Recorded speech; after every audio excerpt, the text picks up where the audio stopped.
through RunDFX. We're streamlining the parts ordering process, moving away from manual spreadsheets emailed into corporate and then the orders being placed for parts. Instead, we're now processing orders through RunDFX, and I'm going to take you through the method of placing an order. There's actually two ways to do it. The first method is through a ticket, and if you see my screen, there's a ticket. I'm going to click through the ticket, and what I'm going to do from the ticket is create an estimate.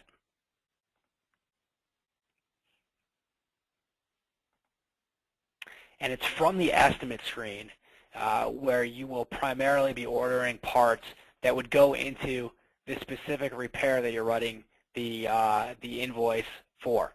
So in this situation, I'm going to add some parts to an estimate that I don't have on the van.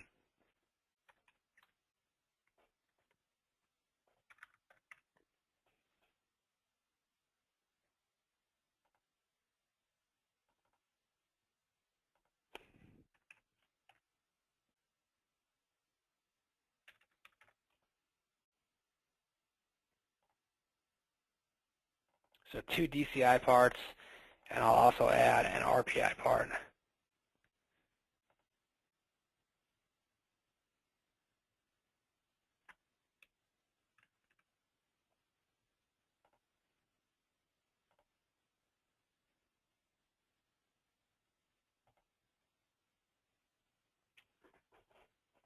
So I have 2 DCI parts and an RPI part that I need to create a job for this customer's account. So what I'm going to do is I'm going to place the order from the estimate.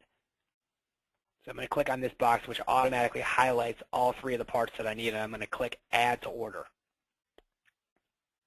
It's going to ask me a question: would you like to add items to an existing open PO, or do I want to create a new PO? In some circumstances, you might already have an existing PO that you might want to add parts to. For example, let's say this is the second job of the morning, and you've got a PO from the first job with a couple RPI parts on it already. Instead of sending that order in, you want to throw in more RPI parts to that PO. So you would add the parts from this estimate to that existing PO. Every PO that we get, we treat it like a separate order. So if you have a job at 9 o'clock in the morning, you create a PO, and you send in a couple RPI parts, and then 2 hours later, you create another PO and send in more RPI parts.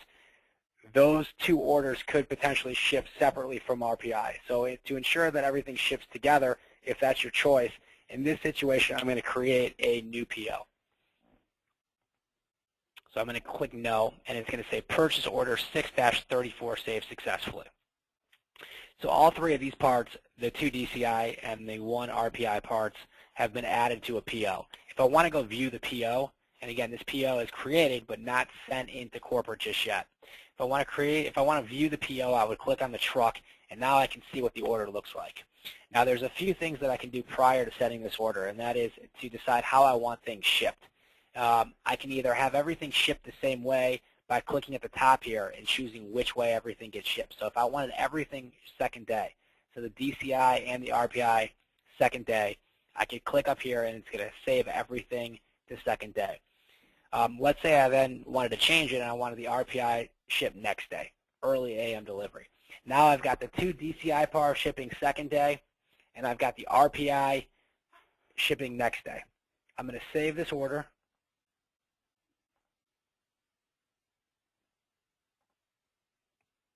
And if I want to go back and view 6-34, there's a couple ways that I can do it. My primary way is to go through the panel and go to Orders, and then click on Not Sent Orders. And right here at the top is 6-34. And I click on that, and a box opens up, and here's my order. Let's say I want to submit that order. So I'm ready to go. I need these parts. I'm going to submit this order to corporate.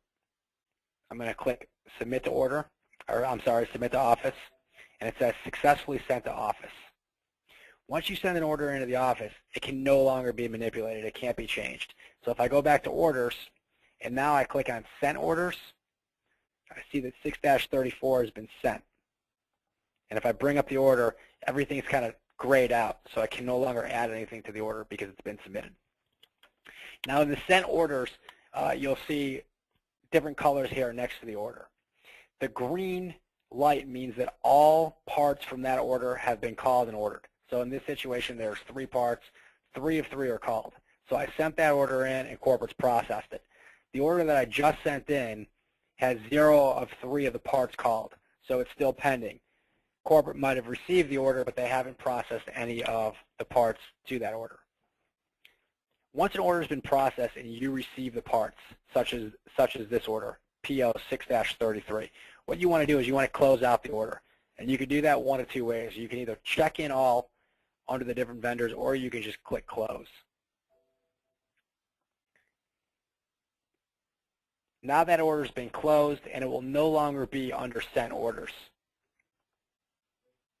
But you can still find that order, 6-33. If I went to the top of the page and I clicked on total orders in the system, and again, I'm looking for 6-33, I'm going to go to my closed orders, I'm going to go to all vendors, and I'm going to click go, and I should see 6-33 down here. Now the order that I just submitted, I want to go back to that order just to display a few things. Once I receive the parts, I can always look at the order to figure out where those parts are supposed to go. In other words, if I get DCI 0072, I can click on this, and I can click through to the ticket, and then I can go to the estimate and actually bring up that order.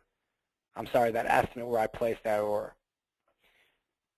That would be the first way to order through the software. And what's good about that is you're not duplicating your efforts, meaning you're not using the cost tab, populating the parts that you need to order, and then going to a spreadsheet, populating a spreadsheet and sending it in. You're populating everything on the cost tab.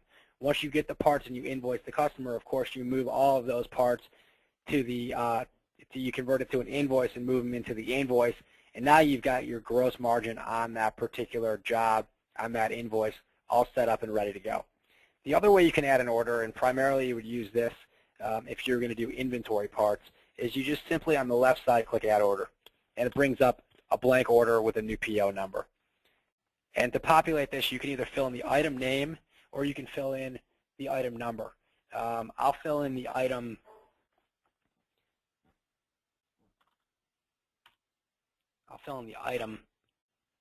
number here.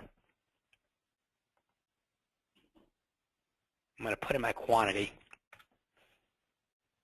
and it will automatically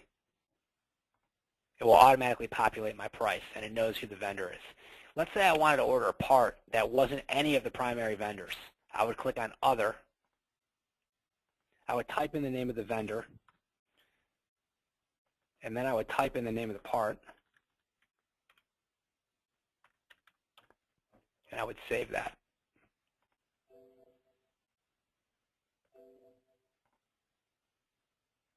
Be sure to put a quantity in and a price,